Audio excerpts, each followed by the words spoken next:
Water, power lines, noise, traffic. Those are the 4 major objections that have an impact on value on properties here in Steamboat Springs. We're going to talk more about that soon, but first we're going to get into the market report. Welcome to Steamboats My Home.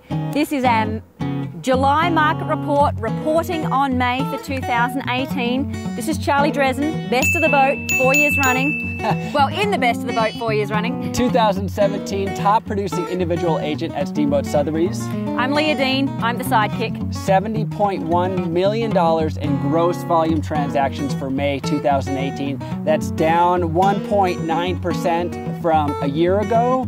And it's actually year to date, we're down 9.8%. In terms of transactions, we had 140 transactions during the month of May. That is 5.4% down from May 2017. And when we look at year to date, it is down 7.4%. Now, if we look at year to date median home prices in Routt County, this is the whole county single family homes. The median price year to date works out at $635,000. That is roughly 14% above the same time last year. And then if we look at the average price per square foot that single family homes are selling for, they are also up 21% over the same time last year. I would like to note though, that is actually down a little bit from what we reported last month, which was 25%. So maybe things did start to come down a tad during May. 353 per foot, by the way. 55% were transactions under 500,000. 34% were transactions 500 to a million. 11% were 1 million to 3 million, and a big zero sales in May of $3 million plus. If we look at who's buying in May, 58% of buyers were local purchasers. And that's actually up from last month. It is, correct. 15% were Front Range Colorado buyers, and then 27% were out-of-state domestic purchases. Single-family listings were up 35% May 2018 versus May 2017. That is also the same amount that we were up for pending single-family sales. That was also up 35% in May. And then active listings were actually down 12%. So new condos and townhome listings for May was down 25%. That's kind of typical because we get away from the ski season, less people sell their stuff. Pending sales again down for condos 40% in May. So quite a dip in condo sales, which again is not that surprising because it's kind of an off season. Active listings down again, 34% for condos and townhomes for May. Water, power lines, noise, traffic. If you have no water or low water on your properties, if you are by the power lines, if you have excessive road noise or excessive traffic, you could expect that those people that tour your property, if you're going to sell it, those people that tour your property, I would say roughly 50 to 70% of those people that look at your house are going to raise that objection as to reasons to not buy your property. So it's not necessarily the house. The house you could change. It's things that you can't change. So water's kind of a big deal, especially here in Colorado. Now, if you live with it outside the city limits, which there's thousands of homes in Steamboat that are outside the city limits, you're going to rely on a different source of water. Most likely it's going to be a well. This is a well, but if the house doesn't have a well or another reliable source of water, you're going to have water delivered. And delivering water, it's easy, but plan on $200 to $500 a month of added cost for just that source of water that we take for granted.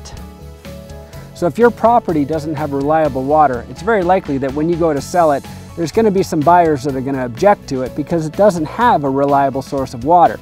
So because of that, your buying pool is decreased, and therefore your property will likely sell for less than a comparable property that does have a well or a reliable source of water. Okay, there can be no doubt about it. Having the power lines right next to your house will definitely devalue its sale price. Let's face it, it's not everyone's cup of tea. So running right through Steamboat Springs, we have these beautiful high voltage power lines. When it comes to selling a house that's near or under the power lines, you're going to have more trouble. It's going to devalue the price of your home, and it's going to limit the buyer pool because a lot of people will eliminate a house next to the power lines before they've even gone through the door. But there are some positives to the cons, lower home values, and if you're willing to live near the power lines, you can get a great location and afford to live in Steamboat when you otherwise might not be able to in another neighbourhood without power lines. Road noise. One major objection to a lot of real estate properties here in Steamboat Springs. We're standing here on US Highway 40. It's the main road coming into Steamboat Springs. It's the main road going out of Steamboat Springs. And it's Lincoln Avenue as it goes through downtown Steamboat. Even though the speed limit's 40 miles an hour, there's a lot of volume on this highway. And we're in a valley, and it just basically, this sound travels up the valley, so a lot of properties can hear Highway 40 road noise. Right now we are here on Pamela Lane. If you'd stood here a month ago, you'd have cars whizzing past you every 15, 20, 30 seconds. And why? Because the bullfields are right in front of us, you've got the Botanic Gardens, and Pamela Lane was the main access point to all those things. And about a month ago, what the city did is they actually moved the access point to this park from the end of this street to the end of this street. So everybody now that lives on Pamela Lane doesn't have all the traffic going past their house. So basically, this objection, a lot of people didn't want to live on Pamela Lane because of all the traffic. Now this objection was removed by the city. So I would say everybody on Pamela's Lane, their real estate values maybe increase $20,000, $30,000, $40,000. So what's it like living on Pamela Lane with so much less traffic? The only problem is sometimes I forget and turn the wrong way. But I think you'll get used to that habit. Oh yes. But no, it's so quiet, the kids can play and I don't have to have a fenced-in yard. So this is a perfect example of value adding thanks to the city. What was a hotbed of traffic is now a nice, peaceful residential street again.